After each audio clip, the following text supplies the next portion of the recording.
Hi everyone, good evening to those joining us in person, and good morning, good afternoon or good evening to those present online. Welcome to this translation seminar organized by the Faculty of Arts and the Center for Translation at Hong Kong Baptist University. First, let me introduce myself briefly. My name is Luis Damián Moreno Garcia. I know that is a mouthful. I am from Spain. I'm assistant professor here in the Department of Translation, Interpreting and Intercultural Studies at Hong Kong Baptist University. Now, before we get started, I'd like to quickly go over a few housekeeping items with you to ensure that everyone has the best experience possible. So the seminar will last for 2 hours. Professor Cheong will speak for 1 hour and a half approximately, and then we'll have a Q&A session.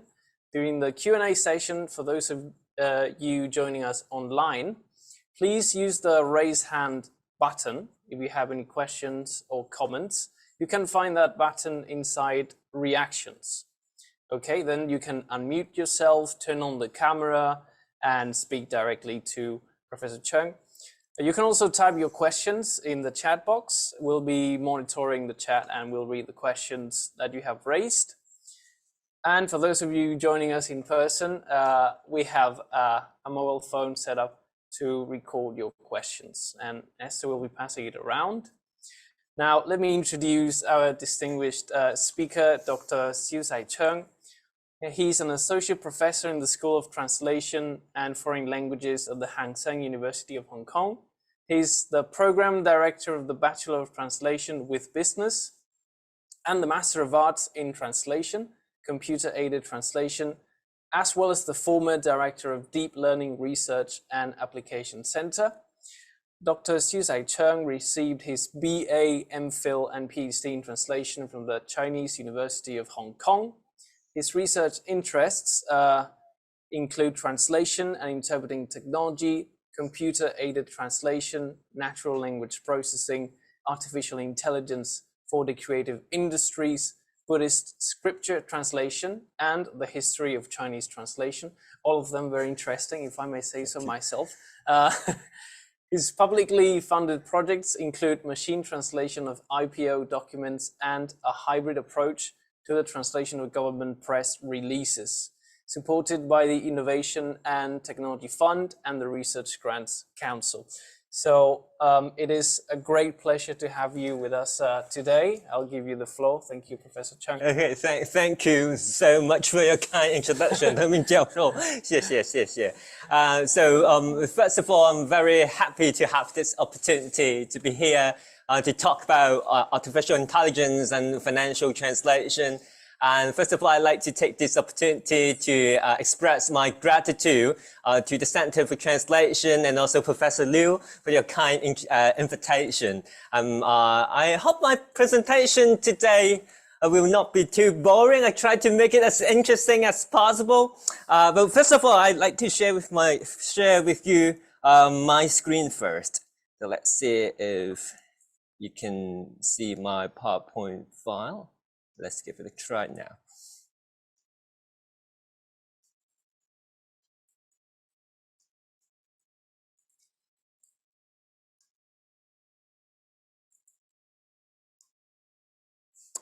Okay, can you see my PowerPoint file? That's great. Okay, I think it goes without saying that artificial intelligence is actually everywhere. We have many areas of interesting application with regard to AI, artificial intelligence. So let me give you a couple of examples before we explore the world of AI in the context of like translation technology. For example, we have very interesting chatbots. Okay, I think the most popular option is perhaps ChatGPT. Well, AI could facilitate human-like digital conversations. And in addition to that, we have generative AI as well, including like automatic generation of text, of like photorealistic images and even music and video. We also have very interesting game playing AI, like mastering and competing in complex games. AlphaGo is an excellent example. And we also have interesting tools for image recognition, kind of classifying or categorizing images. So for example, we can build smart engines telling like the user whether we have an image of a cat or an image of a dog. We also have object detection, automatically identifying different objects given a photo, for example. And we also have kind of trend analysis and prediction. Yeah, by studying data in the past, we can like make predictions, for example, stock prices and also weather patterns. And we have robotic control as well, kind of self-driving cars. We like to build smart engines or AI models, telling the computer, telling our wonderful robots or kind of directing robotic operations with AI. So in addition to the above examples, actually AI can also enhance translation technology and also professional translation. And that's why I'm really interested in exploring how AI can facilitate specialized translation. So there are so many interesting areas that deserve our attention. So here, at least at my university, Seng University of Hong Kong, we've been offering translation technology and also CAT courses for undergraduate and postgraduate students for like over the past almost 10 years or so. And we've been focusing on different areas of specialized translation with the assistance of technology. We've been also conducting different types of research projects, exploring the possibilities of building innovative tools or engines for professional translators in different areas. So, and key areas of our work include the following, no matter whether they're about like courses or like research projects. So you can see that we've got some important areas, including government translation, the translation of government documents. I think that's particularly important in Hong Kong, given the fact that both Chinese and English are official languages. So there's been a high demand for like translation of government documents for many years. And in addition to that, scientific translation is another interesting area that deserves our attention. And perhaps legal translation. As a member of our university, we need to like be interested in legal and financial translation. And also Buddhist text translation, I'm interested in like the translation of Buddhist scriptures as well. And I think medical translation is another interesting area, especially after the outbreak of COVID-19.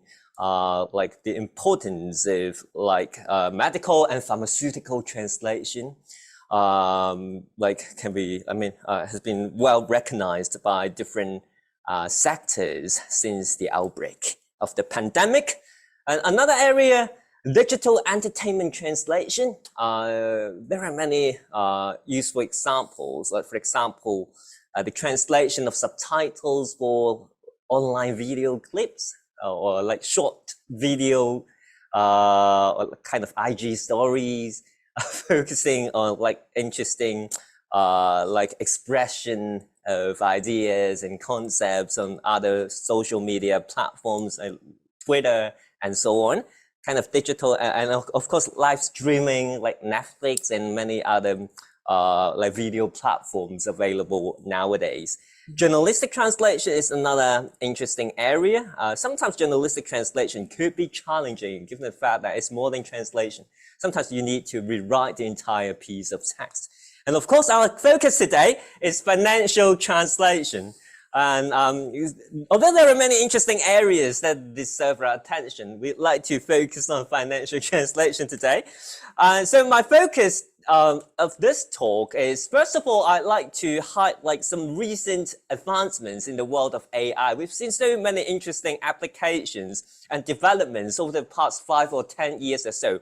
And a very important factor we need to take into consideration is the rapid development of deep learning. And we're going to explain what deep learning is today. And after that, based on our discussion here, perhaps I'm going to minimize it to make it easier for me to read the characters on the screen. We'd like to see how we can develop innovative tools We're going to give you some examples with reference to our research projects at Hang Seng U. We'd like to see how these AI developments, in particular deep learning, could lead to potential kind of new possibilities for financial translators, and how these new tools can help reshape global financial communication. Okay, so this is our plan tonight here in Hong Kong.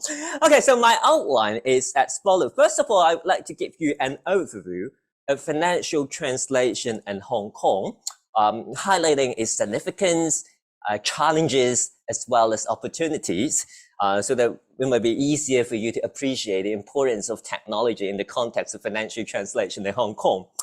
After that, we'd like to highlight, as I mentioned just now, we'd like to talk about recent AI advancements, especially the ones that are directly related to translation and professional language services. So we're going to highlight some key developments as well as breakthroughs. And of course, deep learning is one of them.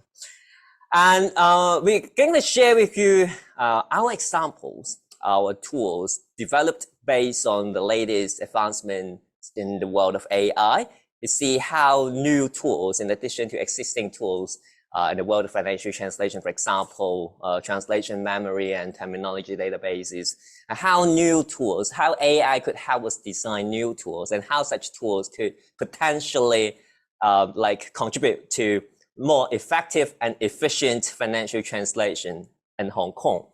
Okay, so we're gonna, if I have enough time, I'm gonna share with you 4 applications developed by us. Okay, and finally, I'd like to suggest a few noteworthy directions that are probably noteworthy for further exploration in the future. So given the fact that we have so many exciting developments in the field of AI, and then probably we need to think about some new projects as well, and also new use of AI in order to really capitalize on our exciting developments over the past few years or so. So this is my plan. Okay, so should we get started with the first part, that is financial translation in Hong Kong? So of course, Hong Kong is an international financial center, and the importance of financial translation in the city is well recognized by different sectors, no matter whether you are interested in banking or finance or not, actually. Okay, so you can see that financial translation is integral to multiple sectors in Hong Kong's vibrant economy. So financial translation is related to multiple business sectors.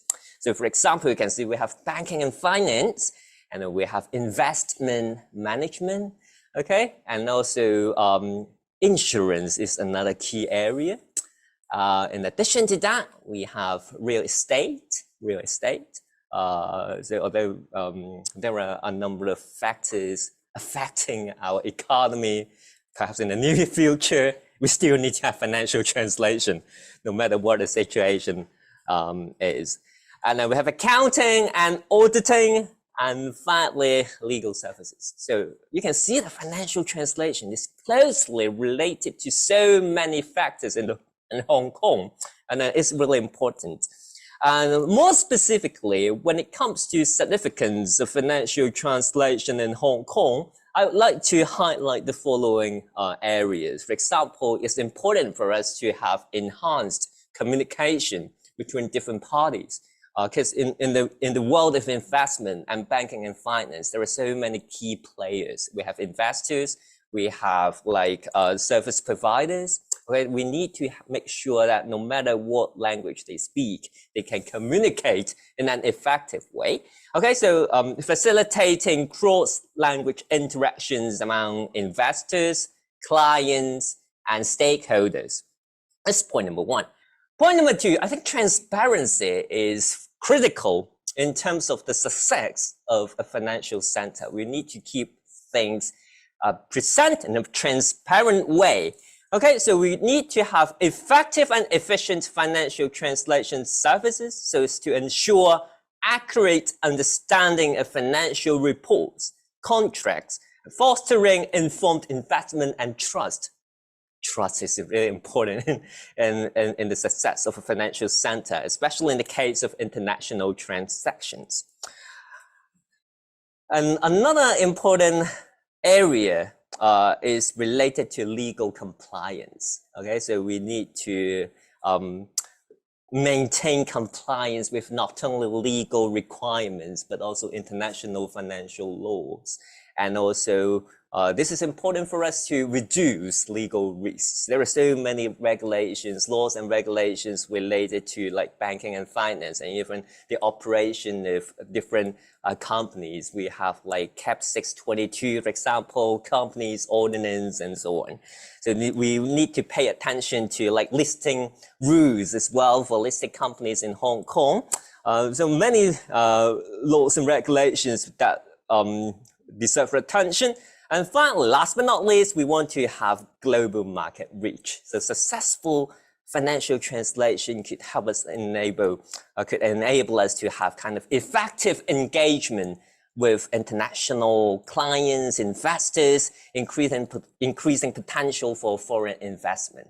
Okay, it's kind of long-term success and sustainability of the financial sector in Hong Kong. What about the key financial documents in Hong Kong? There are many, and I tried to like summarize the key or like major types of financial documents here in a single slide. Let me give you some examples. For example, we have regulatory documents, many. We have many in Hong Kong. So for example, we have mandatory filings for regulatory bodies, IPO prospectuses, one of the very important examples.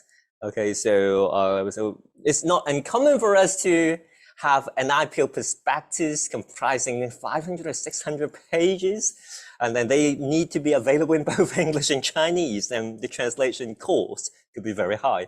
And the second type, we have company annual reports as well.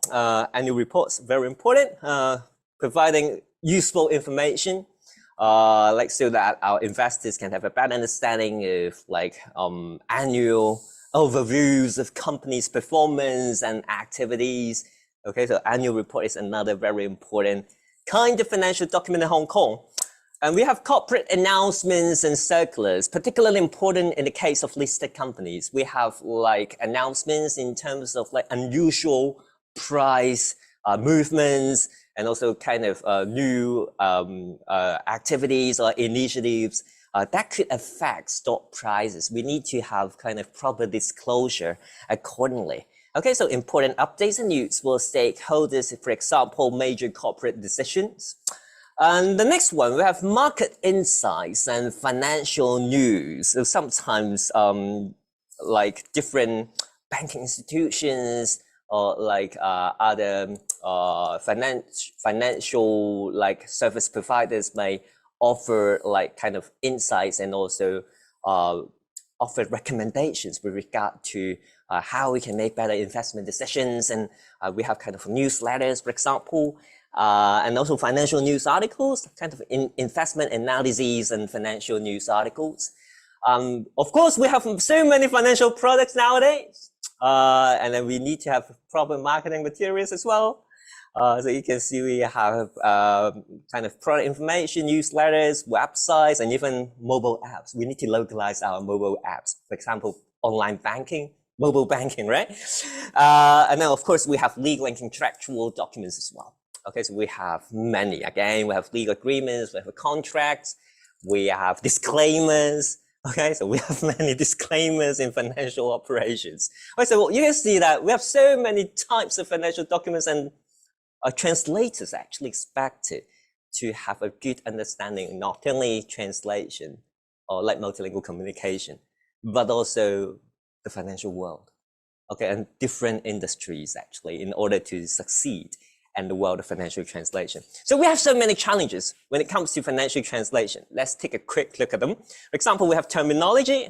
Translators expected to demonstrate good understanding of technical terms so as to deliver translation with accurate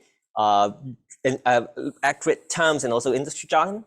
Domain knowledge, mastering diverse financial domains, not only banking, finance, but also insurance, and also like perhaps real estate and so on. Like accounting. Accounting is another important area actually. And also compliance and accuracy. Translators are also expected to get familiar with regulations to ensure precision. Okay, so to have a good understanding of laws and regulations so that they are in a position to really analyze, to understand what the source text is about. Confidentiality is another important area. We need to protect sensitive information, particularly important in the case of financial translation. Professionalism.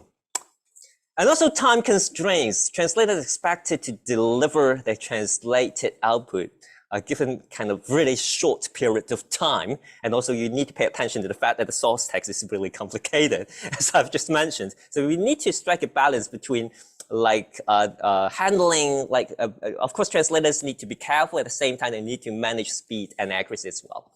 And then, and it is not uncommon for our clients in Hong Kong who ask translators to like translate source text drafts rather than finalize source text. In other words, translators are expected to deal with text that has not yet been finalized, non-finalized source that they need to change or revise the translation accordingly if there are any updates with regard to the source text. So at the same time, they need to make sure the content is correct, the format is correct, and this could be another challenging factor. But given that, that said, actually, we see some important opportunities with regard to financial translation in Hong Kong. There are many interesting opportunities ahead, I believe. There are 4 important factors. As you can see here on the screen, there are some emerging trends in Hong Kong's financial sector, and they actually present translation opportunities, no matter how the external financial environment is. Point number 1, fintech. Okay, so fintechs become so popular over the past few years or so, and there are many emerging financial services contributing to new demand for financial translation. We have virtual banks, we have cryptocurrencies, and we have peer-to-peer lending and so on. We have a kind of new regulatory requirements. Okay, so for example, we have ESG reporting. So it seems that all of us are talking about ESG nowadays. And then we have kind of new arrangements for listed companies. For example, in Hong Kong, we have weighted voting rights. And then we also allow kind of pre-revenue biotech companies to get listed in Hong Kong, kind of pre-revenue biotech listings. So kind of new initiatives. And we also pay attention to sustainable finance. Okay, green bonds, for example, or like eco-friendly market. Okay, again, all these new developments can contribute to like new financial translation opportunities, and also cross-border initiatives, kind of Hong Kong and mainland China. Okay, so we have Stock Connect. I'm not sure whether you're familiar with Stock Connect, and then we have cross-boundary wealth management connect scheme, and also Hong Kong's offshore renminbi hub, kind of cross-border initiatives. So all these could contribute to new financial products, so new financial documents, and you can see that there are many more documents to be translated, and there are many interesting opportunities ahead.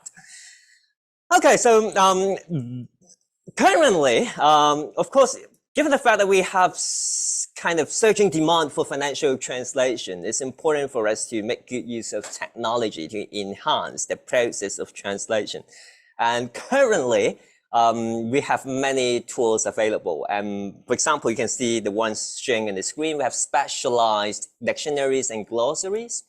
So it's important for translators to make good use of them, to make sure that terms are translated properly. For example, we have something related to Hong Kong stock market, and we want to, we also highlight the importance of getting access to legal dictionaries as well, because there are some legal documents that require financial translators' attention. In addition to financial glossaries, financial translators are also expected to use legal dictionaries or glossaries as well. And we have electronic databases providing translators with access to bilingual documents. We have quite a lot in Hong Kong. something related to financial documents. Again, many of them are actually available in both English and Chinese, together with like bilingual e-legislation in Hong Kong by the Department of Justice. We have some databases related to laws and regulations in mainland China as well. But of course, in Hong Kong, probably, translators need to pay attention to the fact that the English version of Hong Kong laws actually enjoys the same status as the Chinese version. Okay, so the use of electronic databases is another noteworthy area. And then we have machine translation, of course, but we need to pay attention to like the quality of machine translation. It's not always perfect.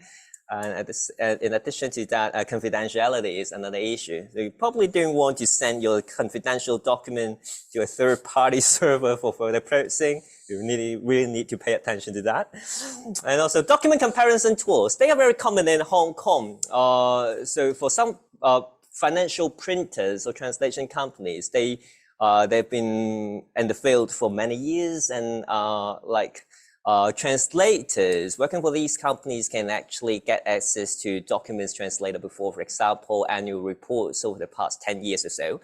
And they can make use of document comparison applications to compare, for example, if a translator is asked to translate an annual report for 2022, and he or she can compare that new source text with previously translated annual reports to see if there are any segments or paragraphs or sentences could be reused. And of course, in addition to document comparison tools, sometimes for large scale translation projects, it might be more effective for us to consider the use of translation memories so that we don't need to worry about because when you use document comparison tools, for example, you get asked to translate annual report 2022 from English into Chinese, and then you need to compare that English source text with English annual reports, say 2021, 2020, or 2019, but you get the English versions only. You need to refer to the corresponding Chinese versions to really reuse the translated sentences done before. But for translation memories, it might be easier for translators to get not only to make comparison, but also kind of automatic retrieval of the corresponding translated segments automatically. We have terminology databases as well. So sometimes for financial expressions and terms, there could be multiple possibilities, but your client or your translation company might prefer one of them. It's important for translators to really to maintain or to build a terminology database to see what expressions be used accordingly with reference to your particular client or particular translation projects. Quality assurance tools, for example, confirmation of numbers and financial documents, and also the confirmation of terminology, kind of automatic checking of numbers or completeness of the translation and so on. Okay, so even before the era of artificial intelligence, we have so many interesting applications, and we'd like to see, in addition to these documents, or not these documents, these two applications, could AI, or the emergence of AIs, possibly contribute to new alternatives? Okay, so this is what we would like to discuss in this talk. And so this is basically what I like to say with regard to overview of financial translation in Hong Kong. Now, I think we are in a position to talk about AI, recent AI advancement, and then we can combine our first session and the second section to see how we can build some interesting applications, hopefully, for financial translators in the future.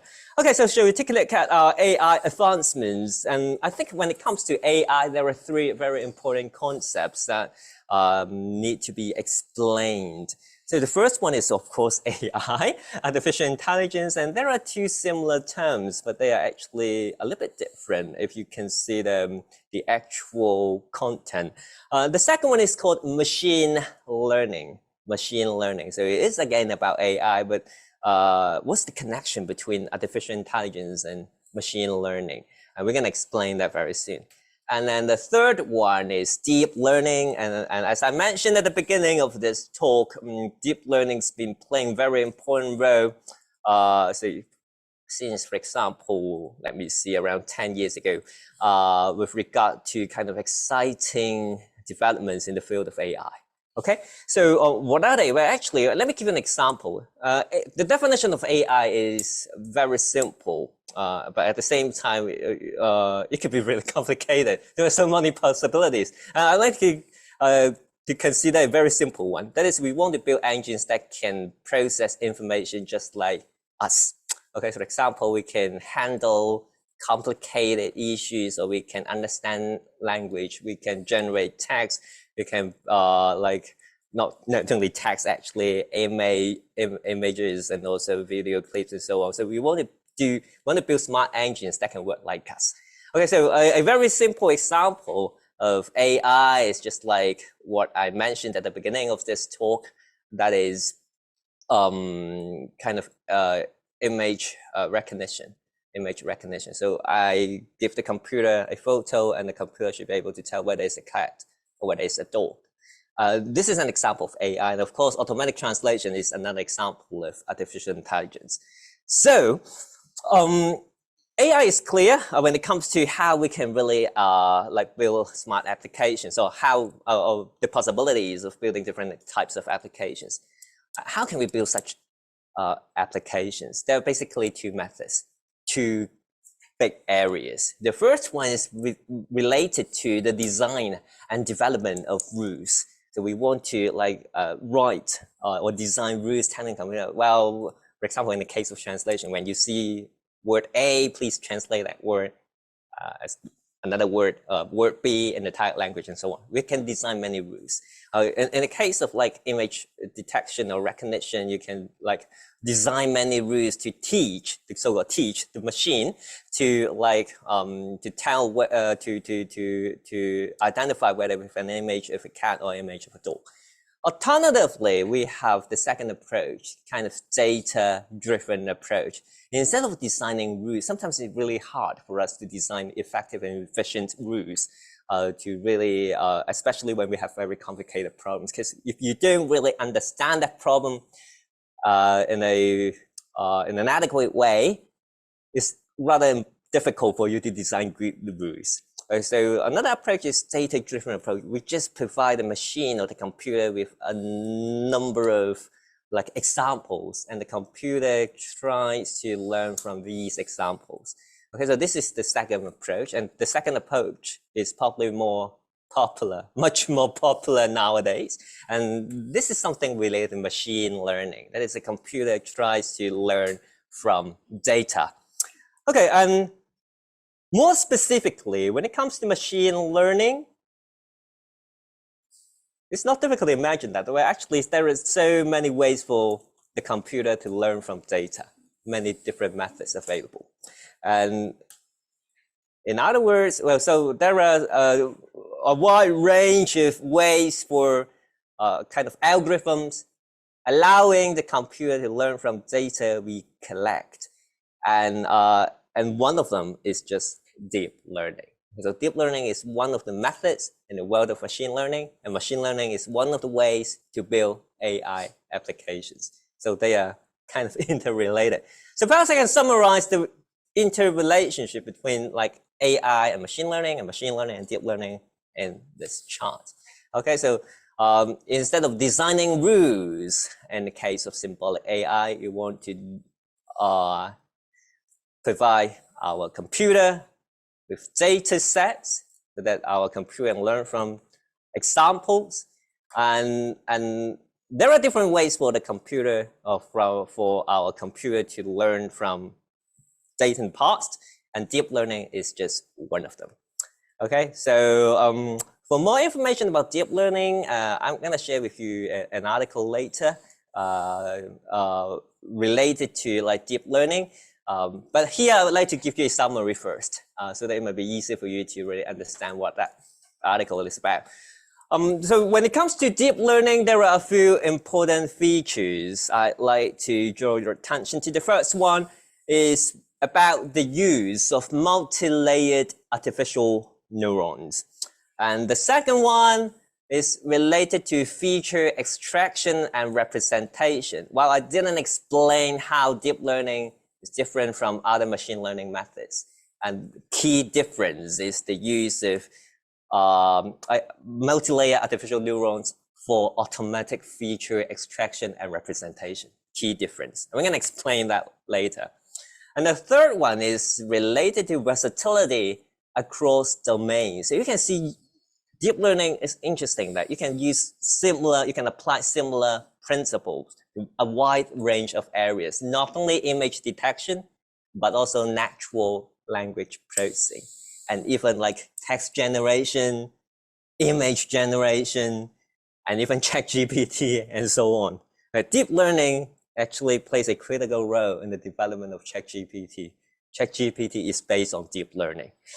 And well, actually, another interesting feature is that deep learning, or the use of artificial neural networks, is nothing new.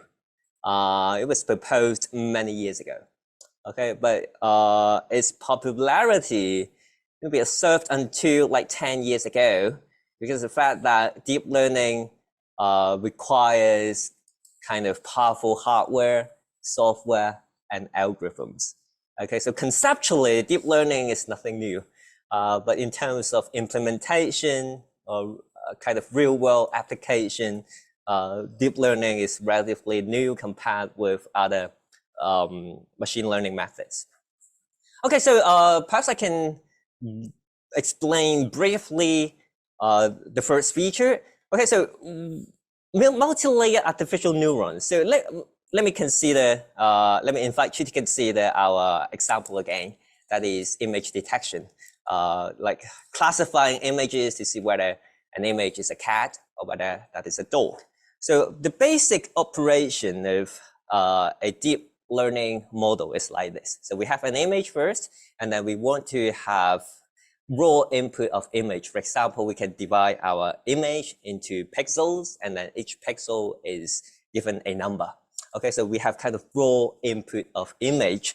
And after that, we want to give our raw input to our network with multiple layers of neurons. We're going to use this icon many times today. Okay, so representing an artificial neural network or deep learning network.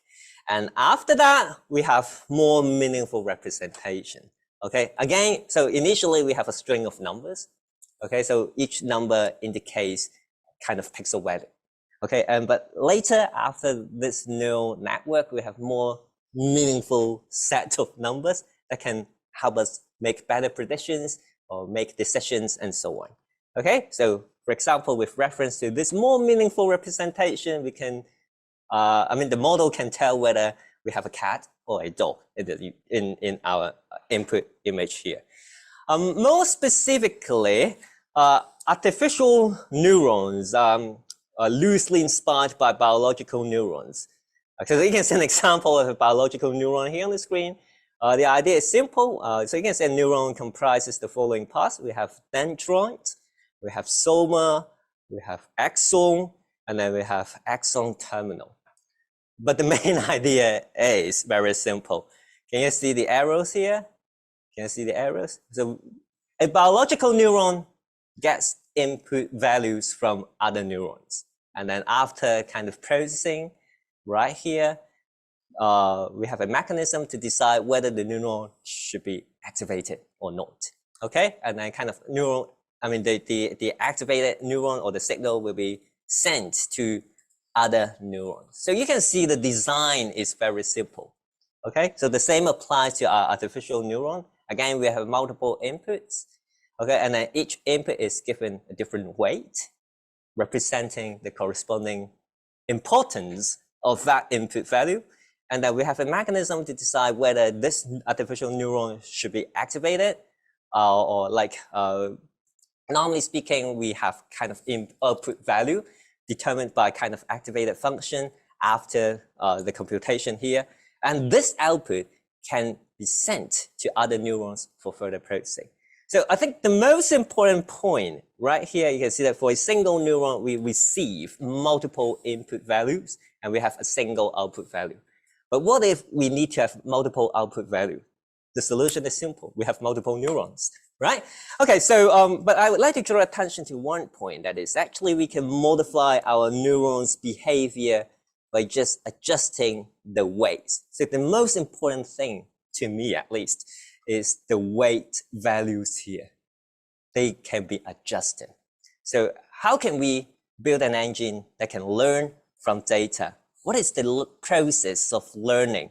Is the adjustment of the weights here. Okay, because the weights here determine your output value.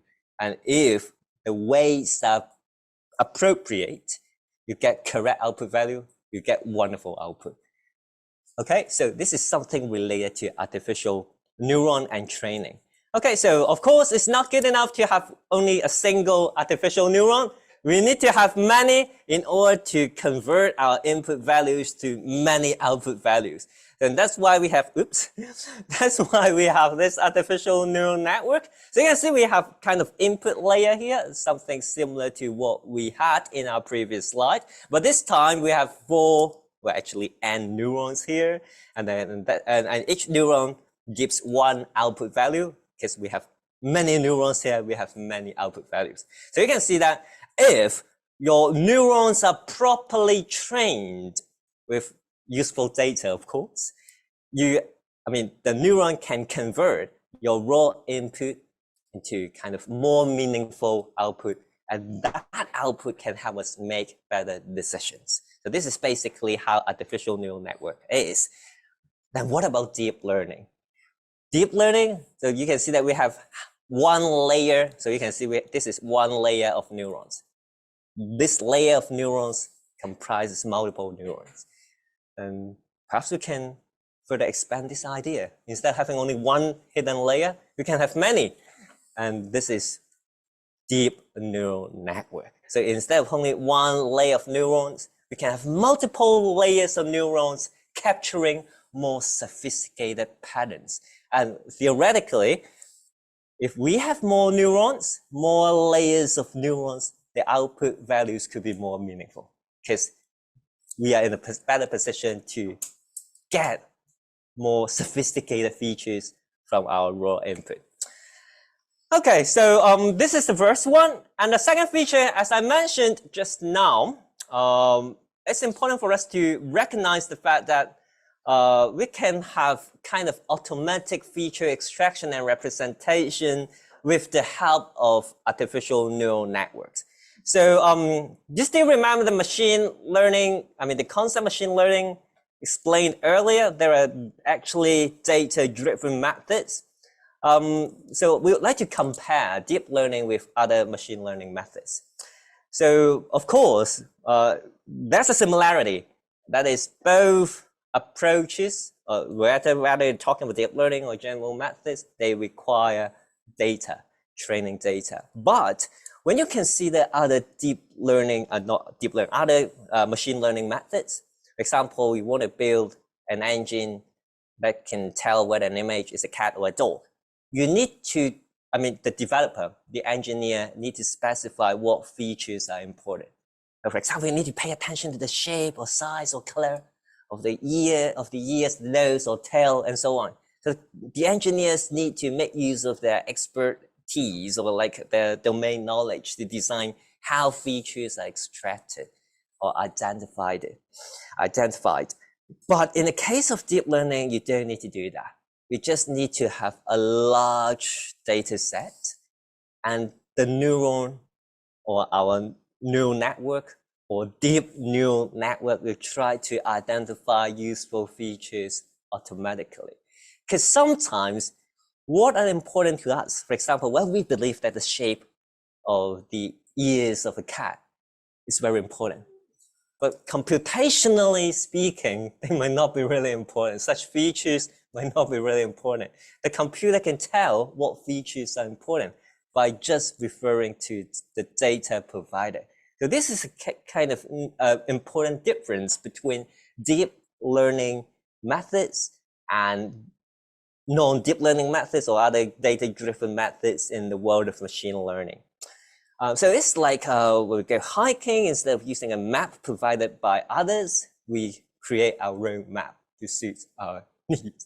Okay, so of course, in the case of model, the map will be provided by developer, and when it comes to like other machine learning methods, and in the case of deep learning, the deep learning model, the neural network will try to identify relevant features that could get like optimal results or outputs.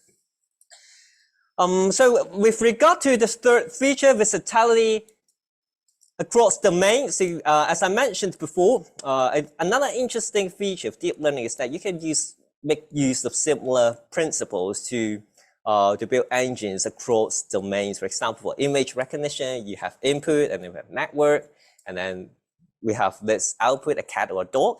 In the case of trend prediction, we have data in the past, and then we have neural network. Of course, the design is different.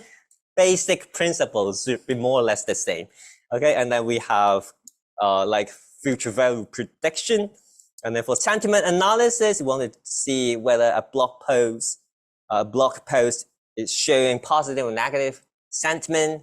And then we have, again, a neural network. So again, the internal design is different, training method different. By applying similar principles, you can build such an engine. You can have positive or negative output. A sentiment, the same applies to text generation, translation, and even ChatGPT, and so on. So we have neural network, and then we input, output, and we want to have more meaningful internal representation after the processing of neural network in order to make better decisions.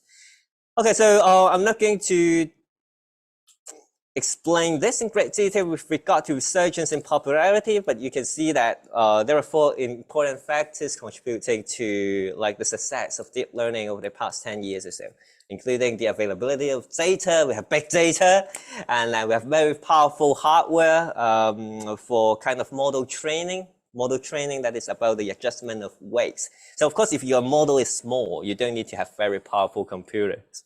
But when you're talking about large models comprising billions of parameters, it's important for you to have powerful computers, for example, like supercomputers equipped with GPU and so on.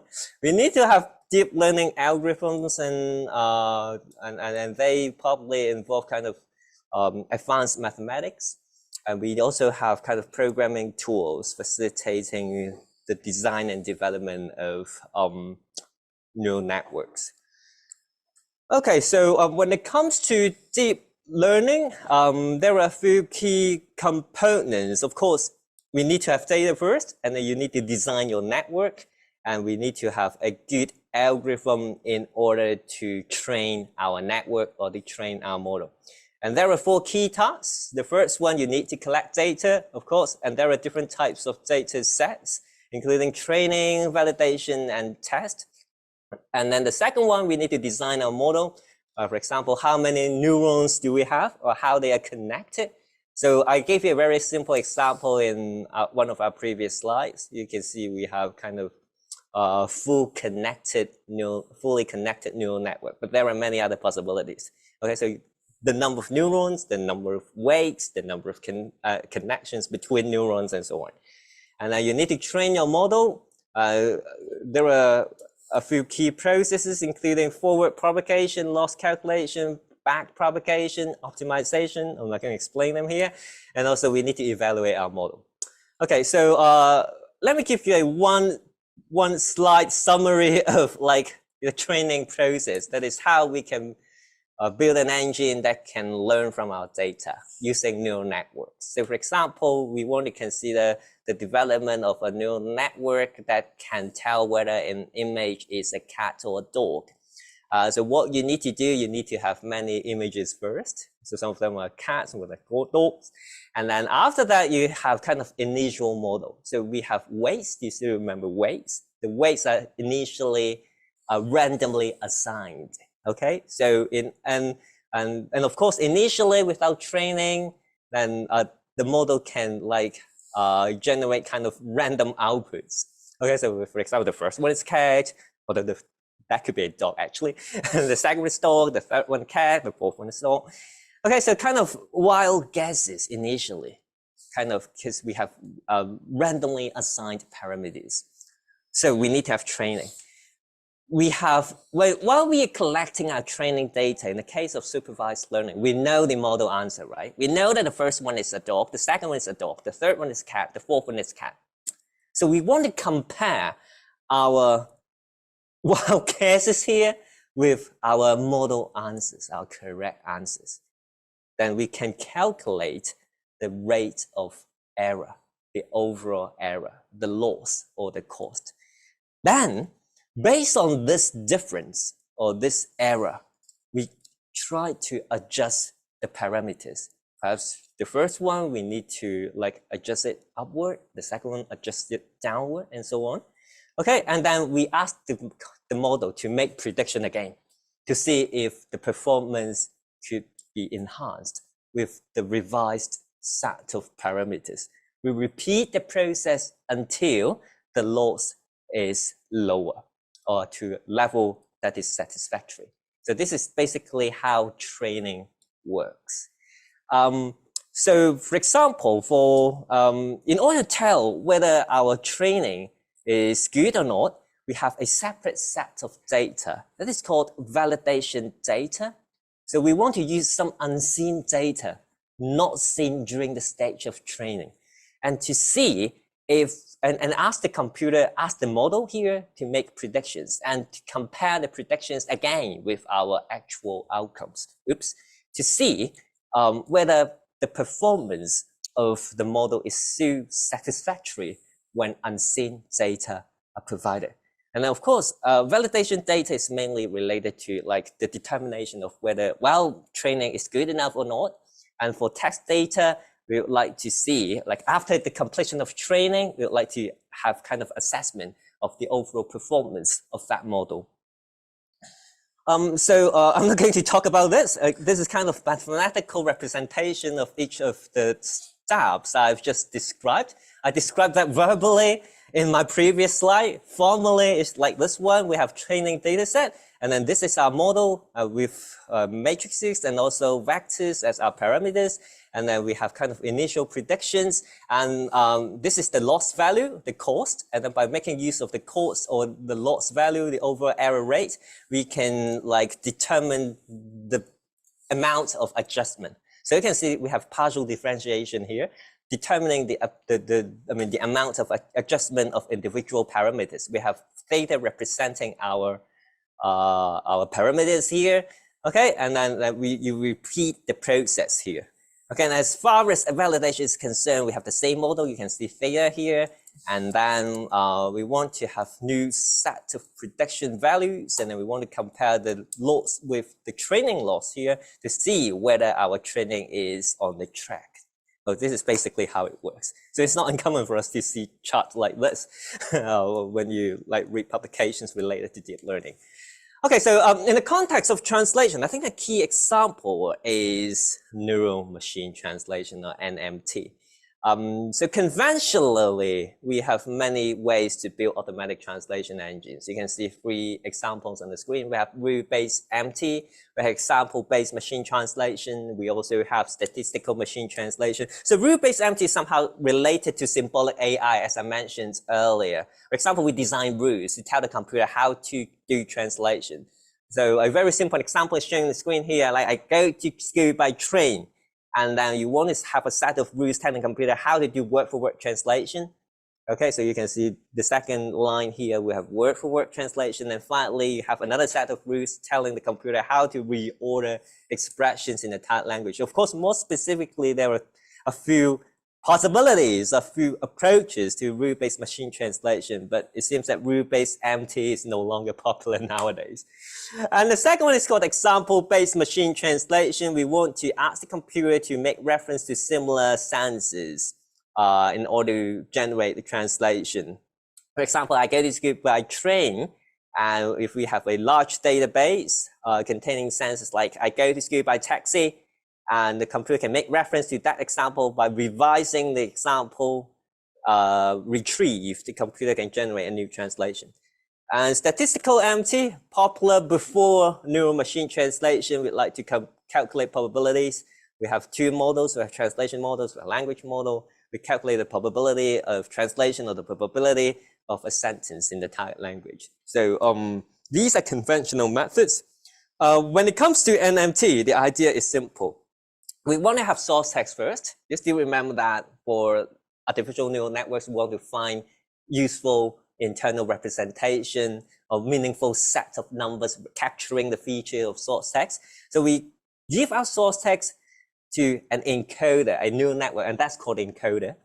Okay, and then we have target text. Of course, initially our target text is blank, it's empty. Okay, so we have source text to the encoder and the target text to the decoder, and the encoder, the information retrieved or like generated by the encoder, that is the meaningful representation of our source text, is given to the decoder together with our target text generated so far. Again, initially the target text is blank, and then the decoder predicts what the next word is. Okay, and then after the prediction of next word, now the target text part is no longer blank. We have the first character or the first word. And by making use of the information from the encoder together with our first word predicted, the decoder predicts the next word. Okay, so no matter whether talking about NMT or like ChatGPT, it's more or less the same. Prediction of the next word. So for example, initially, I have the expression, I love translation. Okay, so this is our source text. Of course, initially, type text is empty. And then probably after the decoder predicts that, well, the first word should be 我. Right? So it's I.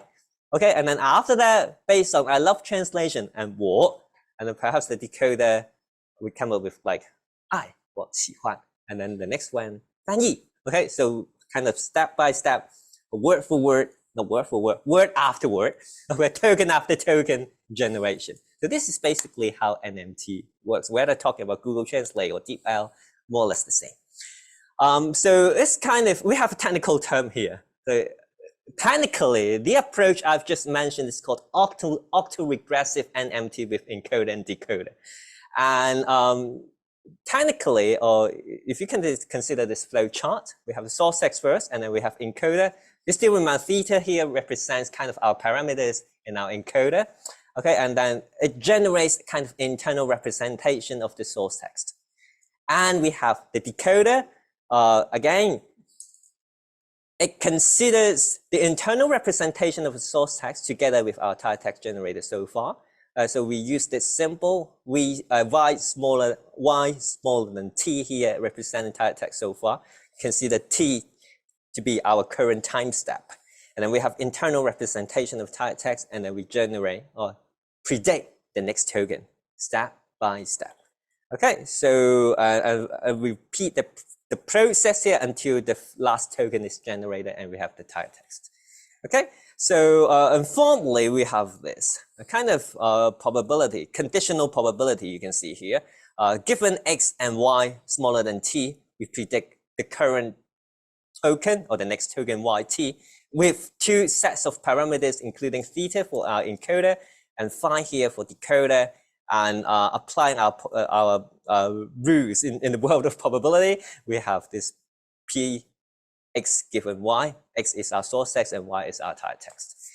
Okay, there are different types of networks available. Although we keep using the same icon here, when it comes to the internal design, there are many exciting possibilities. So I'm going to give you 3 examples. Here's the first one is called recurrent neural networks. A very common option is called bidirectional RNN. Okay, so the abbreviation recurrent neural network, that bidirectional RNN with attention. Okay, so I'm not going to talk about these equations here. And the second approach is called convolutional neural networks. They play a very important role in the world of image processing.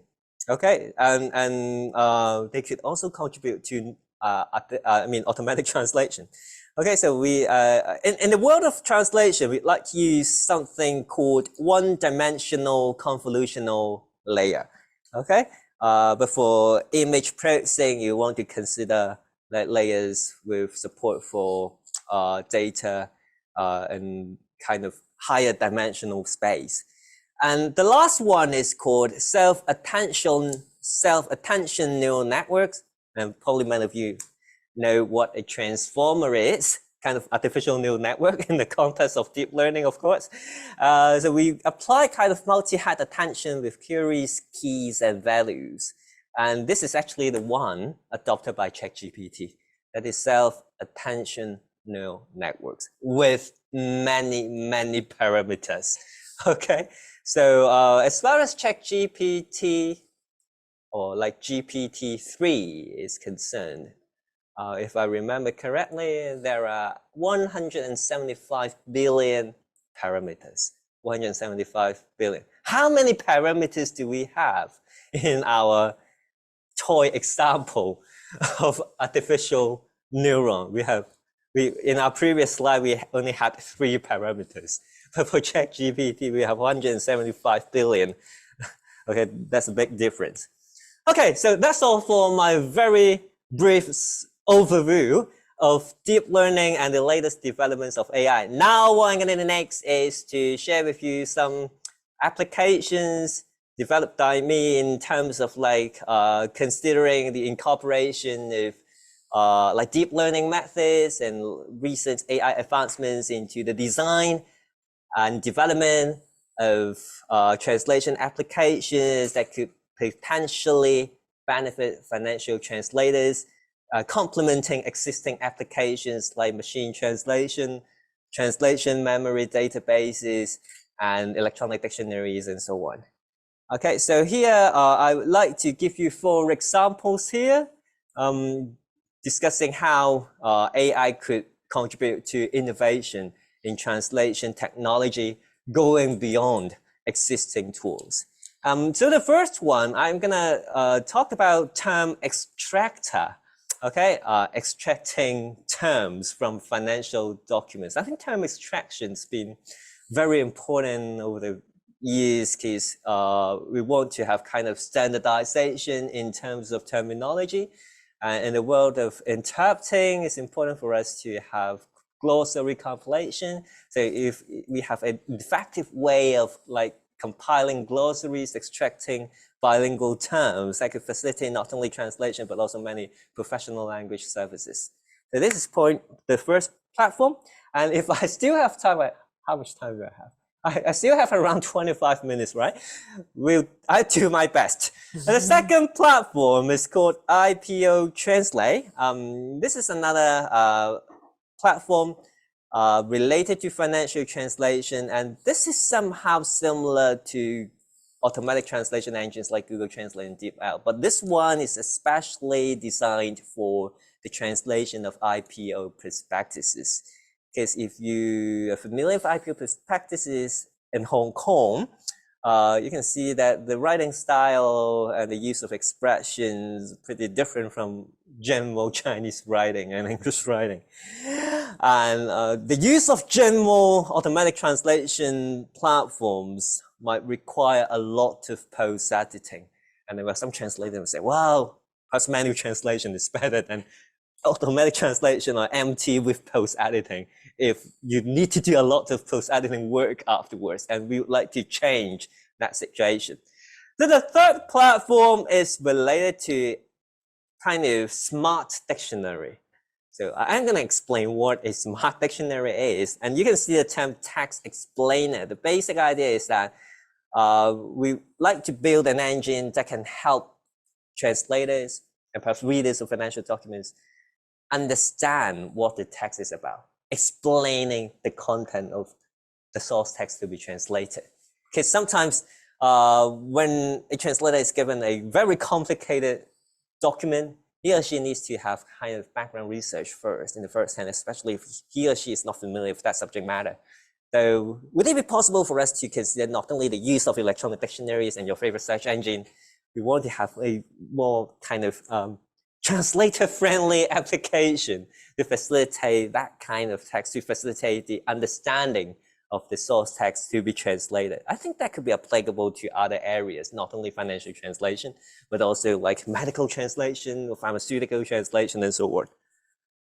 And the last one, we would like to consider use of sentence finder. It's somehow like translation memory, kind of enhanced version of translation memory, because with regard to conventional translation memories, there are still some limitations or issues we need to address too. So we'd like to propose a new alternative to see we can make better use of what have already been translated, written before, making it easier for translators to reuse our existing content. Okay, so we're gonna talk about them one by one. So the first platform here, as I've just mentioned, our primary goal is to accurately and efficiently extract relevant terms from bilingual documents so that we can facilitate the process of term extraction for translation or for preparation. Before translation, or sometimes we just want to create our own terminology database. Now, if we have a lot of bilingual documents, if we can have a good way to extract bilingual terms from our documents, it'd be really useful. Reducing manual input in terms of like speed, and we would like to enhance accuracy as well. We hopefully our tool can enhance overall translation quality by improving the consistency, accuracy, and efficiency of term translation. For example, kind of indirectly facilitating, if you consider kind of development of term base with the assistance of our term extractor. So again, when it comes to term extraction, there are many conventional methods available. You want to use linguistic methods, want to have linguistic analysis, designing grammar rules or syntax rules. You want to have POS tagging, part of speech tagging. You want to assign part of speech labels to individual tokens or words in your sentence to be analyzed, or tag to be extracted, to be considered. And then you want to pay attention to noun phrases or other expressions based on the results of POS tagging. Alternatively, you want to consider statistical methods. You want to think about term frequency, like minimum frequency, maximum frequency.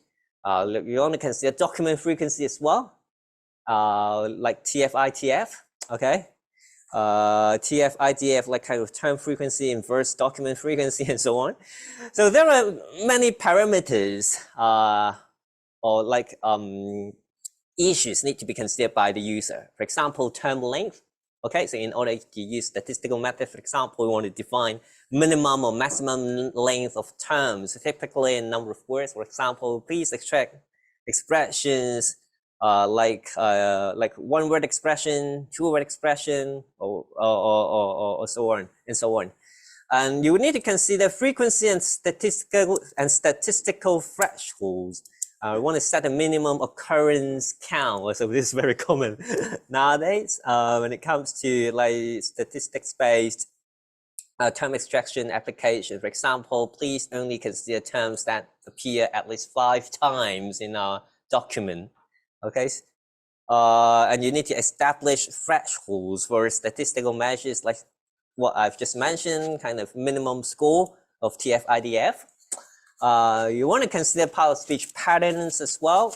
You need to specify what phrases or what expressions. You want to consider patterns for linguistic methods, noun phrases or verb phrases.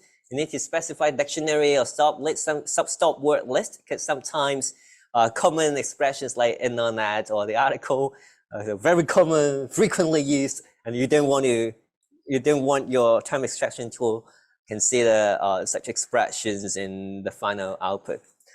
So you can see that if we consider these conventional methods, there are a few challenges.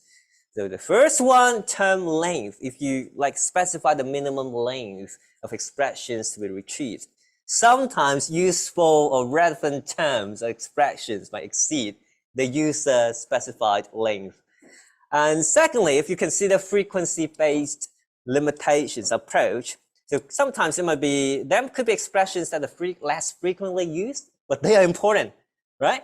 And there are kind of very commonly used expressions, but they are irrelevant. Okay, so the second challenge. The third one, that could be overlapping terms. So you can see that if you've used existing term extraction applications before, sometimes we can see kind of overlapping terms. We need to edit them manually afterwards. So post-editing is important for not only machine translation, but also for term extraction. We need to eliminate redundant expressions. So you can see we have a few examples here, like heart disease, and currently heart disease. Actually, only the last one is the most important one. The kind of internal repetition. Because the computer can't tell, like in that particular context, we actually need this word instead of the previous two. So when the computer or like your term extraction tool sees the three words here in the text, it just extracts all the three possibilities here for the sake of completeness, perhaps. But sometimes you just don't want to have too many irrelevant expressions. Otherwise you need to remove them at the stage of editing, and that's time consuming. So we have kind of linguistic rules complexity as well. If you design rules telling the computer what kinds of linguistic patterns should be considered, there could be many exceptional cases. Okay, so this is another issue. For statistical methods, some of the methods actually struggle with words with multiple meanings. Because if you just consider frequency, if you just consider like word length, you're not talking about meaning. You're not talking about semantics. Okay, so another problem here.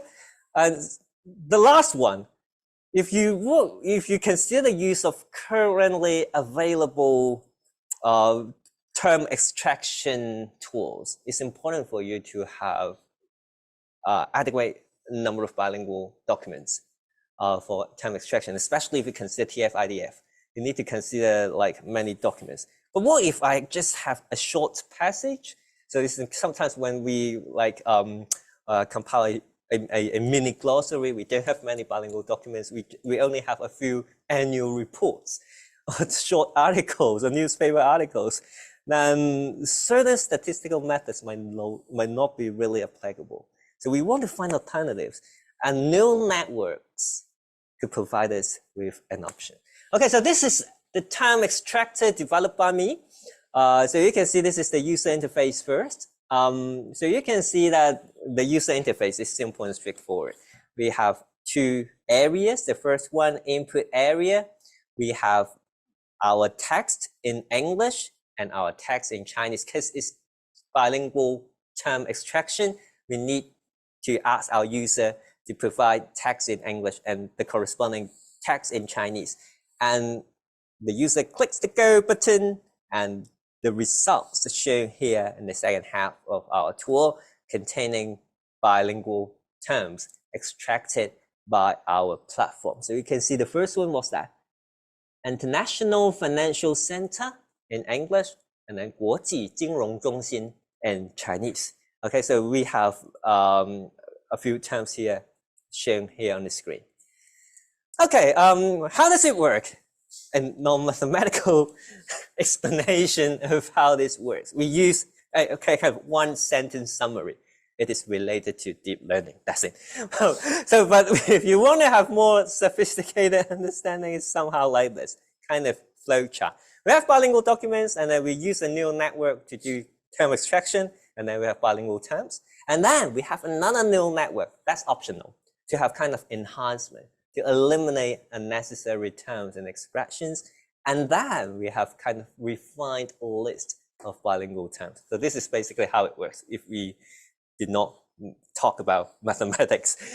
Okay, so let me give you some examples illustrating the overall performance. But first of all, I'd like to invite you to spend around 30 seconds reading the two passages on the screen. So you can see the first one is our text in English and the corresponding text in Chinese. So probably you want to identify some key expressions that should be included in a good glossary or terminology database. So let me give you 30 seconds to read the two passages in English and Chinese.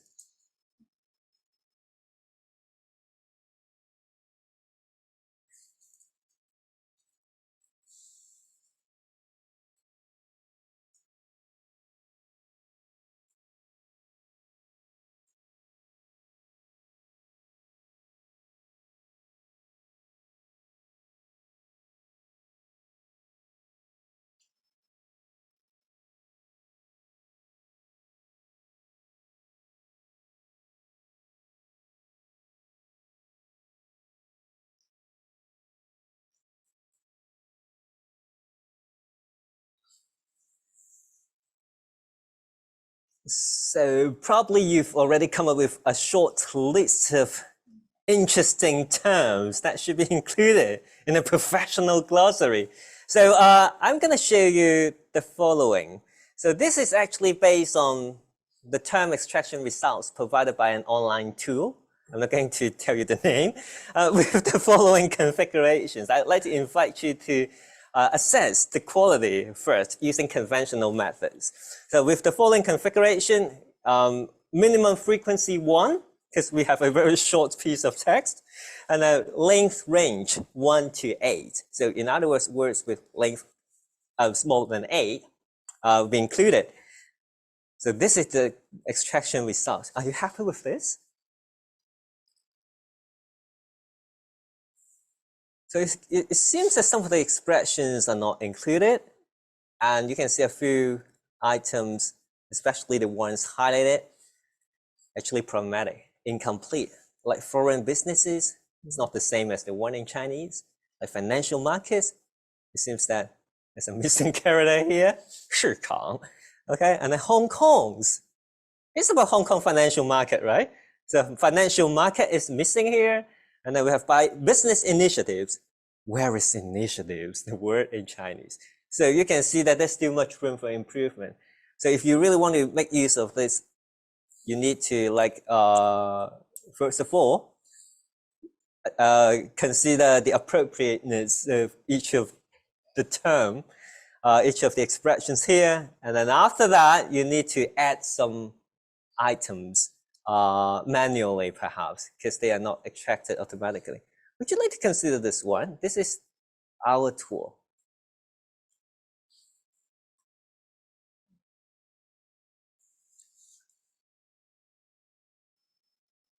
So you can see that we have around 17 entries extracted, 17 terms. So you can see that it doesn't matter if you don't speak Chinese, you just consider the terms in English. So you can see that the terms are perhaps more reasonable than our previous one. And you can see that we have 2 items highlighted.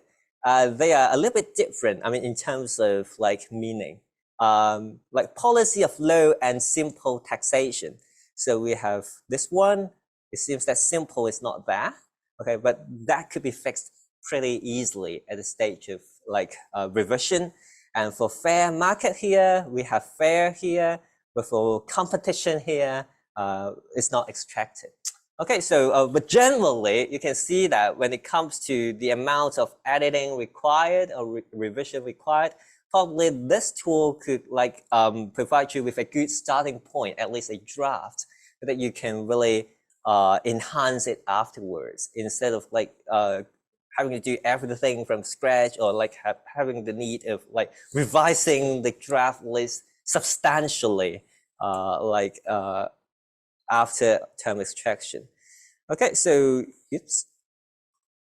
So the tool extracted 17 terms, and another interesting feature is that you no longer need to have extra configuration. You don't need to determine the length of your expressions or like minimum frequency. You are not required to do that. And you can see that more accurate and useful expressions. And another important point, we have varying lengths. So it seems that initially, if you consider the use of conventional methods, we tend to have shorter expressions. But sometimes we need to have longer ones. And then you can see, for example, like principle of keeping intervention and the way in which the market operates to a minimum. Okay, so you can see longer expressions can also be extracted. So we hope that this tool can facilitate kind of AI-assisted term extraction or compilation of terminology databases for not only financial translation or translators, but also for other users.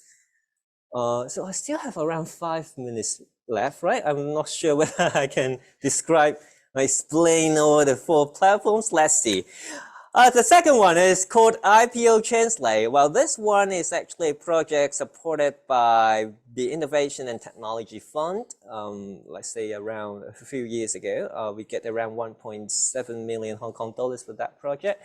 And as I explained earlier, we recognize the need for bilingual IPO prospectuses. So in Hong Kong, So of course, we all know that prospectuses are very important in the sense that helping investors make informed decisions, especially when the company is to be listed. We want to know more about kind of financial health, operations, and plans. And in Hong Kong, it's important for us to have bilingual prospectuses. They should be available in English and Chinese. And as I mentioned at the beginning of this talk, the course, translation course, could be very high.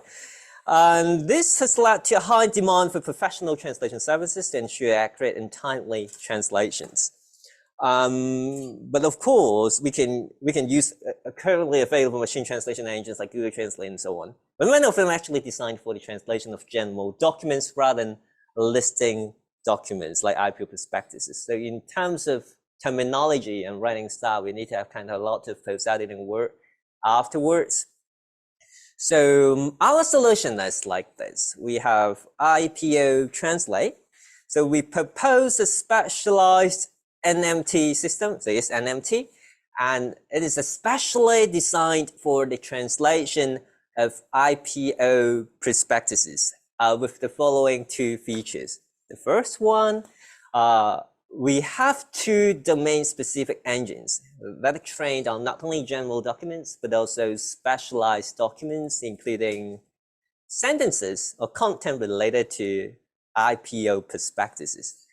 Then the second one, we have kind of dual engine output. Normally speaking, when we use kind of simple machine translation engines, users only given one translation output. Sometimes we just want to have more possibilities, more candidates, more translation candidates, if possible. And our engine provides users with two translation results. Okay, and the two results are actually based on different network architectures. Okay, you still remember that there are different ways for you to build neural networks, and then we use two separate architectures in order to see if we can get different results to increase diversity in terms of like the selection of target language expressions. Okay, so providing alternative translations for users' reference. So let me show you the user interface. This is actually kind of landing page of IPO Translate. And this is the main user interface. You can see that we have two areas again. We have source text. So you can see we have a disclaimer here, like Hong Kong Exchanges and Clearing Limited, and so on. And then you click the translate button, and you can see the text is automatically divided into sentences. We have a few green rows here. So you can see this is sentence 1, this is sentence 2, and this is sentence 3. For each sentence, you can see we have two columns. We have two boxes here. And the first one is called translation 1, and the second one is called translation 2. The translation 1 is based on our model 1. Okay, our model that is trained on general and specialized documents. And then translation 2 is based on another model. And that model is somehow similar to the one, in terms of architecture, in terms of model design, is somehow similar to the one adopted by ChatGPT. Okay, so we have two results. Okay, so more specifically, how does it work? So we have the source text, and we also have type language words generated so far. And the basic idea is that we first of all have a specialized encoder, okay, capturing the content and features of the source text. And then we have another neural network that is specialized decoder 1. So we use the word specialized to highlight the fact that the encoder and the decoder here is supposed to specialize content at the stage, during the training process. And then we have translation 1. And the same applies to the second model, but you can see that we have another encoder and another decoder, and we have translation 2. Okay, so this is basically how our IPO Translate works. So more specifically, our model 1 is based on this one, RNN, bidirectional RNN with attention. And our second one, obviously, is related to transformer. Okay, so and you can see let me give you a few examples illustrating the translation results. So you can see that we have the source text here. You should rely on only on the information contained in this prospectus and the related application forms to make your investment decision.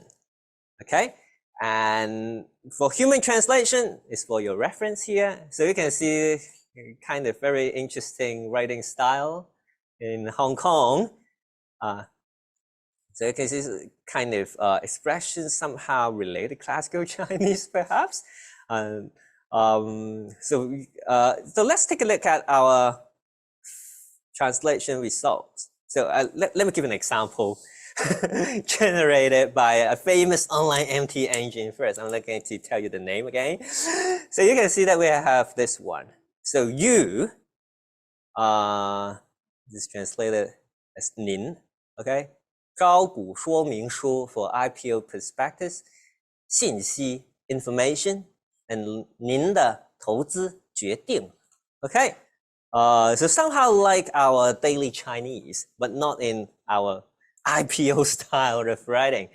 So our translations are as follows. So you can see our model 1. So you can see instead of 您 here, 阁下, okay? And then instead of 招股说明书, it's possibly more common in mainland China, but in Hong Kong we tend to use the word 招股刚衡, okay? And then instead of having 信息, we have 资料, okay? And then, but of course this one, there's still room for improvement in terms of fluency. This is model 1. And model 2, you can see this is basically the same as human translation, if you still remember human translation. So let me show you again. So this is human translation.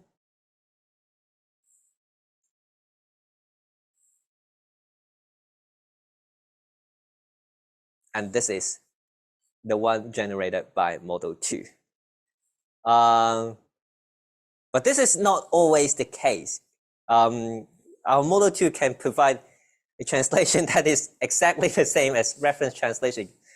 That's because the fact that this sentence is so commonly used in IPO prospectus, to a certain extent, the model 2 has already memorized that sentence, and that's possible. Okay, so we have example 2 here. We have a longer sentence that's a disclaimer.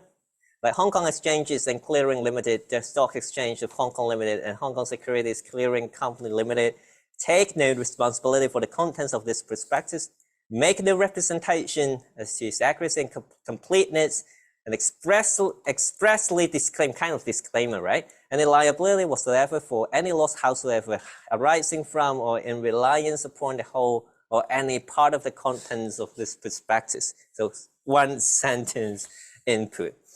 So let's take a look at our human translation. Sometimes financial documents in Chinese could be even more challenging than the one in English. We have very long expressions. All right, let's take a look at our famous online machine translation engine. So you can see the last sentence is problematic. The highlighted part. It's incomplete. So it's incomplete. What about our translations? We have translation 1, model 1.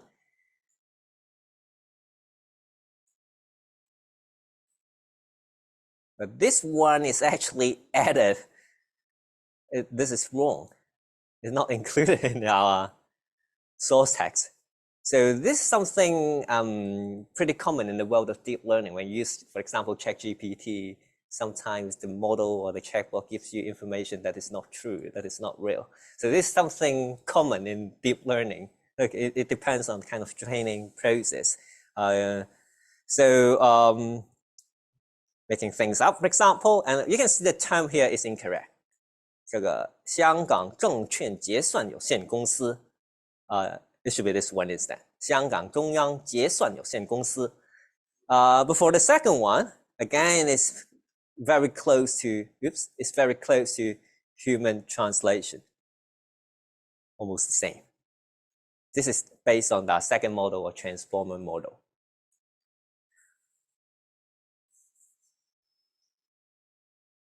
And we also conduct an experiment indicating our performance So in the world of machine translation, we have this blue score assessment, assessing like the similarity between machine translation.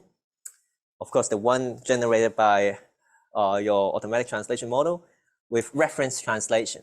So if you get a higher blue score, this indicates that your translation is closer, more simpler to the reference translation. So you can see based on this blue formula, we have, like, if you can see at Google, we have kind of 36.89. And for our Model 1, we have 44.48. But of course, that the Google engine was the one like around 2 years ago, 2 or 3 years ago, not the current one. I think it should be able to do a better job nowadays. And then we have our Model 2, we have 53.73, suggesting that we could reduce the amount of editing afterwards, and the translators can focus on creative content or content that requires more in-depth analysis instead of kind of fixing, replacing 您 with 阁下 and so on. So we want to do something meaningful. Okay, it seems that I ran out of time, right? I'm afraid I'm not in a position to discuss the remaining 2 applications. But I'd like to, very happy to have this opportunity here, and thank you so much. Thank you very much. Thank you very much, Professor Cheong, for your inspiring talk. And it is, I have to say, it is very impressive, all the tools that you have created. Thank you.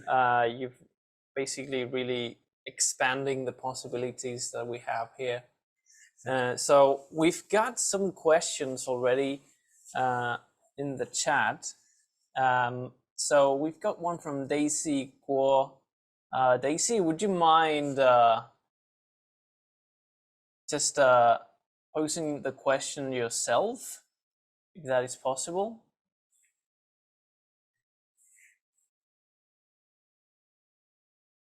Daisy, are you here with us?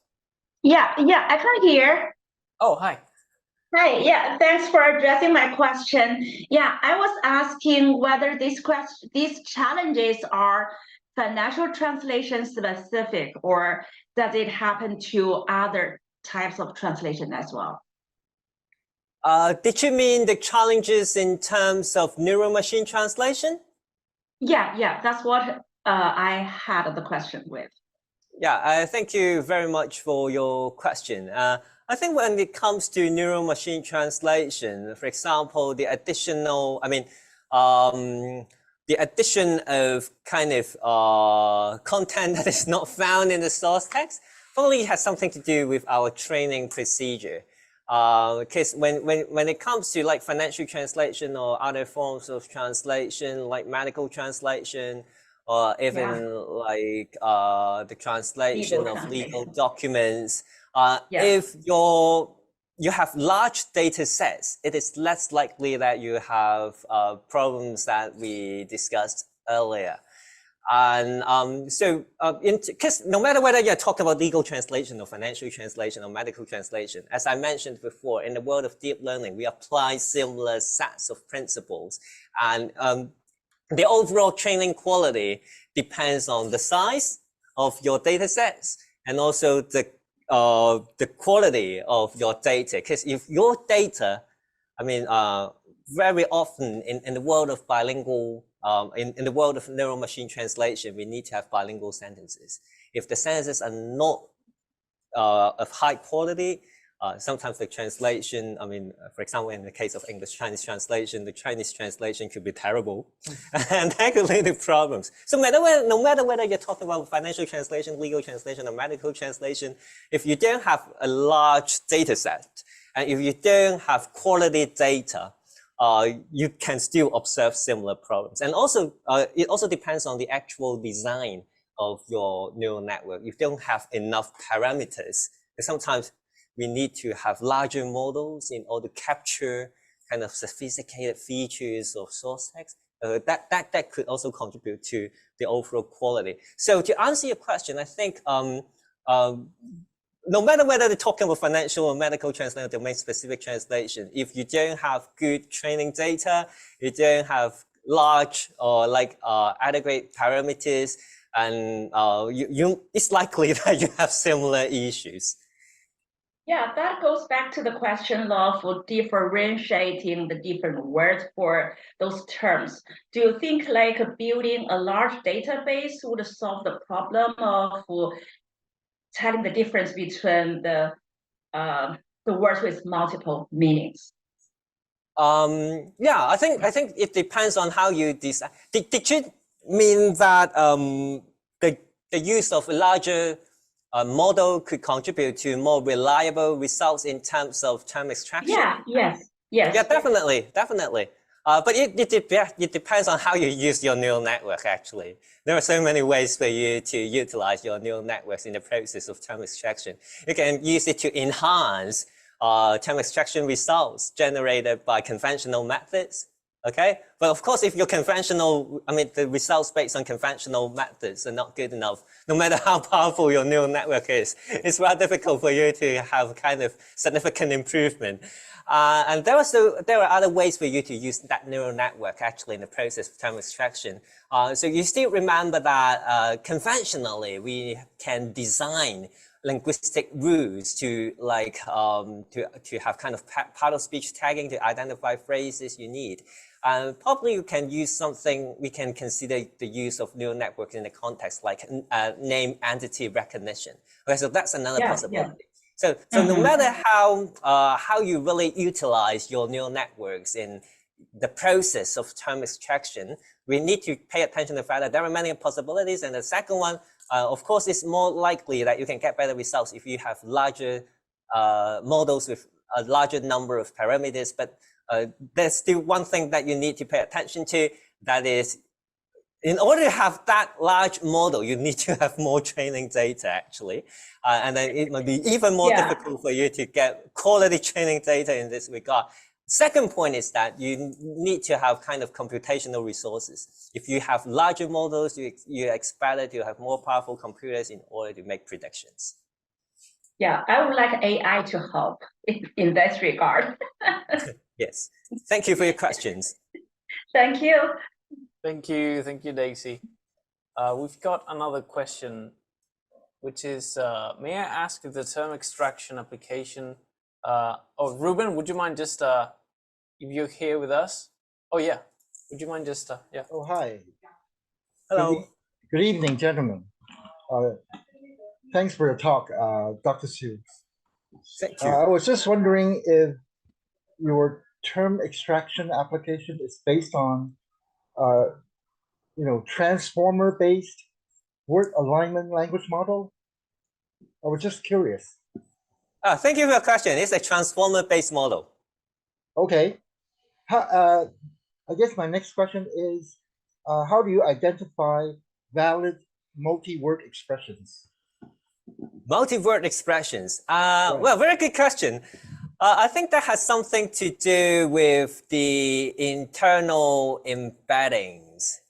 You still remember that for a neural network, for example, it's important for us to extract content and features with the use of a neural network.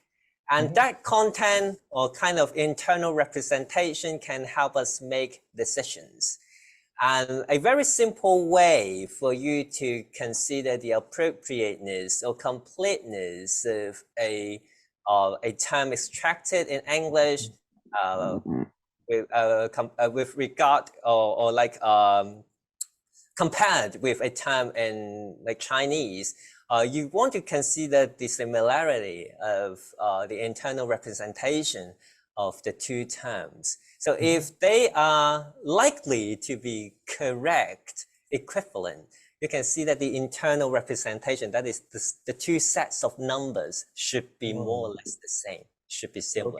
But if they are very different, it is very likely that if the internal representations are very different, it is very likely that the two terms are wrong. Okay, thank you. Thank you. Thank you. Thank you, Ruben. Thanks. Do we have more questions here? Those of you that are present. I do have a question. Uh-huh. I have a question. Should ask the question. There's explanation about AI and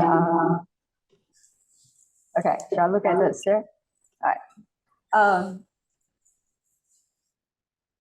Thank you for such a quick explanation of the technology and also your talk. My question is, when it comes to translating from English into Chinese or Chinese into English, I don't know how your tools perform. You know whether I assume that you were trained this tool to do both. Another question is related to segmentation in Chinese. You know, it has always been a very, very challenging part of translation, automatic translation. So I don't know how you solve that problem. And I don't know because I don't know whether it's because you didn't have a chance to talk about the third step and also the fourth step. I don't know whether you talk about term extraction. I don't know whether it's just stop there. Apparently not. You know, I mean, apparently there's more to translating a text. And my next question is about the two models. So you showed us some scores and apparently the second model performed better. I don't know whether you're going to continue to train, to work on two models. Are you going to settle with the second model? What's your next step? You know, when it comes to so many questions. Yeah, thank you. Thank you very much for your questions, Professor Liu. I think they're really amazing. Okay, so perhaps I can answer them one by one. So the first question is basically related to like Chinese English and English Chinese performance. My project was mainly about English to Chinese translation, given the fact that many IPO prospectuses are actually written in English and they are translated in Chinese. But we also conducted some informal experiments related to the translation of other financial documents, for example, company announcements, as I mentioned earlier, and also circulars and annual reports. And in these informal experiments, we found that the performance in the case of Chinese English translation was also impressive. Compared with kind of general translation engines, because general translation engines probably have kind of limitations in terms of like generating text in a way that is in good alignment with like the one adopted in financial documents. But we have knowledge or kind of exposure to such documents in the training process, and that's actually our strength. This is point number one. And point number two, when it comes to segmentation, I think that deserves another lecture. That's a really interesting area, because there have been so many interesting ways of dividing text into smaller units so that the computer can really capture the features. And then a very common way for us to do kind of segmentation in terms of dividing sentences into words, for example, we just want to consider as in the example of like English Chinese translation. Of course, you need to divide your source text in English into words first. And basically, conventionally we use spaces. We just consider spaces and then full stops. But nowadays, actually, we consider the use of subwords. So for example, for I love translation, instead of having I love translation 3 words, we want to divide it into more than 3 words, like I love and then translation, because we can have a better coverage in terms of the processing of words. Because next time when we see the word translating or translator, do we have translate? And then the last element is different. And the computer can still capture like the meaning of trans and late in the first 2 components of the word. So this is basically a pretty common method in the world of deep learning when it comes to segmentation. Instead of just focusing words, we focus on tokens. Tokens, subword tokens, smaller than word, units smaller than words. Okay, so this is the second question, to put it simply. And then the third question with regard to the future steps and also the third and the fourth tools. I'm not sure whether I'm allowed to say a few words about the, to give the presentation quickly, demonstrating the PowerPoint slides. I still have around 10 minutes, right? Yeah, go ahead. Okay, perhaps the remaining slides can answer the last two questions. Thank you. Okay, so let me show you the screen again. Oh, let me see if. So I need to select the browser first. So actually, the third tool is related to text explainer. We just want to explain financial text in terms of like terms and and even overall meaning of the entire sentence or entire piece of text. So actually it complements dictionaries and glossary sometimes when we don't understand the financial when we don't understand a financial expression or a financial document properly, we just want to rely on dictionaries, glossaries, and even search engines. But there are two issues. So dictionaries and glossaries can only focus on words and perhaps short phrases. And but when we have longer phrases, even sentences, we recognize every single word in a sentence, but when they're put together, we have no idea what they're about. And the second one, we have lack of context awareness. So sometimes words have multiple meanings, and we need to consider a long list of definitions in order to identify the proper one that is related to our context. To solve this problem, we propose this tool, so you can see we have two key features here: contextual explanation, considering context while explaining a particular expression or a sentence. And the second one, we offer support for larger units. So this is the text explainer user interface. You can see that there are two boxes, unlike usual dictionaries. Usual dictionaries only have one text box, right? But here we have two, because the first one allows users to specify the term you're interested in. So we have this term here, tokenized green bonds. So it's unlikely to be defined by conventional dictionaries. And then we have another text box allowing users to specify the context in which the word or the phrase is used. So for example, the paragraph you're translating, and then you are not quite sure about a particular expression, you can provide both the paragraph and the expression. And the computer will, this text explainer will generate the explanation accordingly based on your context. It's not kind of static definition. So for conventional dictionary, you have static definition. So no matter user A or user B gets access to the platform, they get the same definition. But here is context awareness allows our engine to generate definition or explanation in a dynamic manner. So this is kind of smart dictionary in this sense. And in addition to words or phrases, it's possible for users to have longer expressions, even sentences for the first text box. So let me give you an example here, quick example. The first one, want to explain a common word within a given sentence. For example, the word sound. There are multiple meanings. So if you consider WordNet, so you can see we have around 20 different definitions. So you need to specify, so if we just use this engine, you need to consider which one is the right one. And then you need to consider the context manually. And so we now have an alternative. So for example, we have the word sound in this sentence. So let me give you 5 seconds to read this. So it's related to kind of audio equipment. Okay, so you can see kind of camera remote controller or digital equipment for live streaming, kind of related to visual arts creations, arts group, arts tech. Okay, so you can see the explanation is given below. So the term sound refers to the audio equipment for live streaming. Okay, it's an audio option. Okay, the audio equipment that would be used to produce and manage sound for these artistic performance. So the explanation is actually generated dynamically with reference to the context provided. So it's unlike usual dictionaries. So we have another example.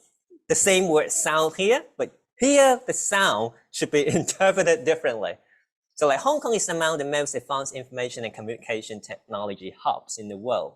And our well-established business support service and sound system, so this sound is not about audio equipment.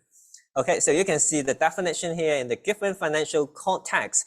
The sound is used to describe the system and is related to effectiveness and reliability. Okay, so you can see that the definition of the same word will be generated in a different way with reference to the context provided. So in addition to simple words like sound, we have kind of more complicated expressions with terminology, with specialized terms. For example, you have pre-revenue, pre-profit, technology companies. So in this context, so you can see that we have the corresponding explanation accordingly. Like these companies typically in the early stages of development. Perhaps I can share with you the PowerPoint slide later and then you can read the explanation on your own. But you can see what is going on here. It's just like generation of results automatically. So you can ask the computer, the platform to explain a particular sentence given within the context of a paragraph. So you can see that we have in 2022, green and sustainable debts arranged and issued by in Hong Kong amounted to over 80.5 billion US dollars. And then you can see we have very detailed explanation explaining the context in which the given sentence is used. And then the system automatically identify the use of green finance, okay, related to this one, and a kind of automatic explanation related to the understanding of this expression. And then it also indicates the connection of the given sentence with other parts of the text. Okay, as far as the last platform is concerned, I still have 5 minutes, right? Okay, so it's related to sentence finder, finding previously translated similar sentences expressions. You may argue that we're somehow similar to translation memories, but when it comes to translation memories, you can see a kind of conventional method. We have a new source language sentence. We want to find sentences that have been translated before, and of course we can automatically find the corresponding type language sentence because we have language pairs. But you can see that this basically rely or dependent on string similarity. And also you need to have aligned bilingual sentences. But in many cases, if we don't have aligned documents, then we can't reuse them. So we want to solve this problem, these two problems actually. So you can see that when it comes, so I'm gonna skip all these current problems. So we want to consider not only, we want to consider embedding similarity instead of string similarity. As one of the questions I get earlier, that is like, how can we tell whether two terms are relevant or are correct candidates? Well, actually, this is what we would like to use here, the same principle, that is embedding similarity. You consider not only, we do not consider the form, the overall string similarity. Instead, we consider the internal representation similarity. That is, we compare numbers. And then by doing so, we can extract not only bilingual content, but also monolingual content. So you can see that we have the sentence finder here. So we can see that we have candidate 1, candidate 2, candidate 3, candidate 4.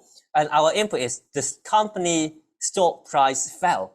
And then you can see that candidate 1 is actually a Chinese sentence. So traditionally, when it comes to translation memory, if you don't have sentence pairs, you can't retrieve that particular part. But we have kind of interlingual retrieval.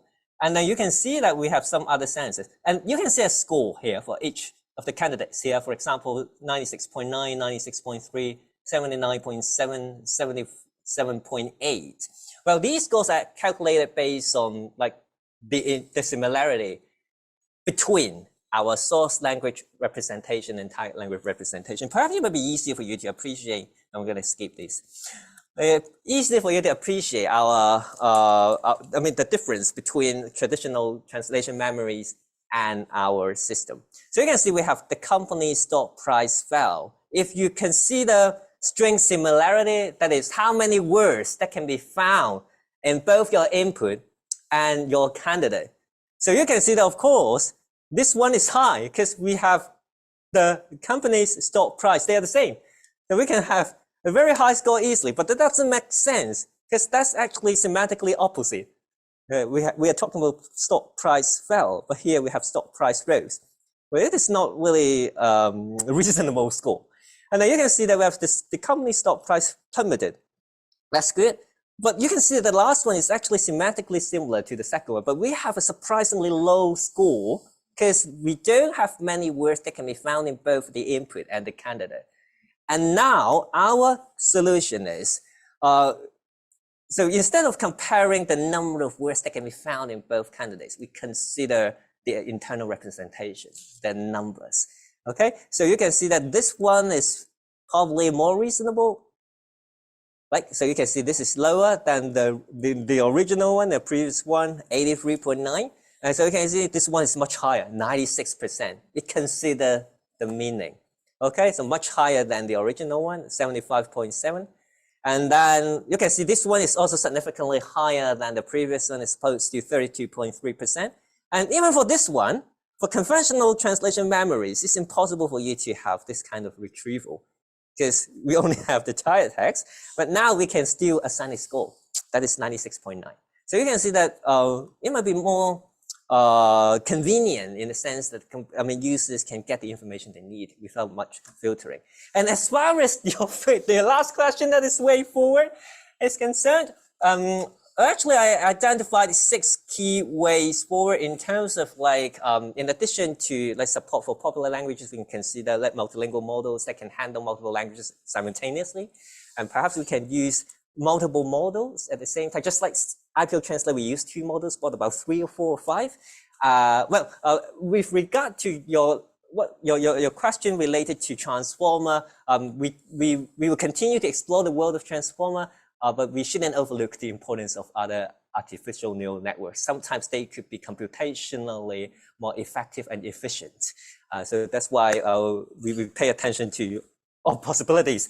And we would like to consider the use of deeper models, and we want to consider document level NMT. We want to consider other domains and also the use of ChatGPT. Actually, large language models like ChatGPT are pretty similar to NMT. The major differences, give me 30 seconds. The major difference is we don't have the encoder. We just have the second part. So that is ChatGPT. So if you just take away the encoder part, we just consider decoder. We have a large data set with many more parameters, kind of oversimplified summary. That is ChatGPT. So in other words, we only have this kind of LLM here. We have the prompt and input, and then we only have the decoder part with more parameters, with more training data, and then we have the next word. So for example, instead of having the encoder indicating what the source text is, we put together source text and also our prompt. So please translate the following to Chinese, and then I love translation, and the decoder starts making prediction. That is the next word, the next word, the next word. So without the encoder part. So yeah, so I'm not going to talk about them. I'd like to share with you a few articles if you're interested in what I've explained. With regard to the use of LLM in the context of translation, you want to check out this article. It's related to ChatGPT, GPT-4 for professional translators. So explaining the strengths and limitations of ChatGPT in the context of translation, and also impacts of ChatGPT on translators and language professionals. This is point number 1. The second article is actually related to deep learning and translation technology. So if you're really interested in the internal mechanism, for example, data training, forward propagation, back propagation, loss computation, partial differentiation, weight adjustment, and so on, you want to check this out. And finally, I have another article that is related to the use of NMT and LLM in the context of translation. We highlighted in this article, I highlighted kind of some key limitations with regard to ChatGPT.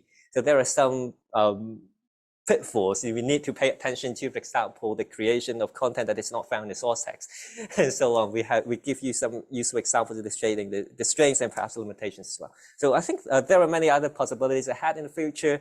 So that's my answer to your last question. Thank you. Thank you.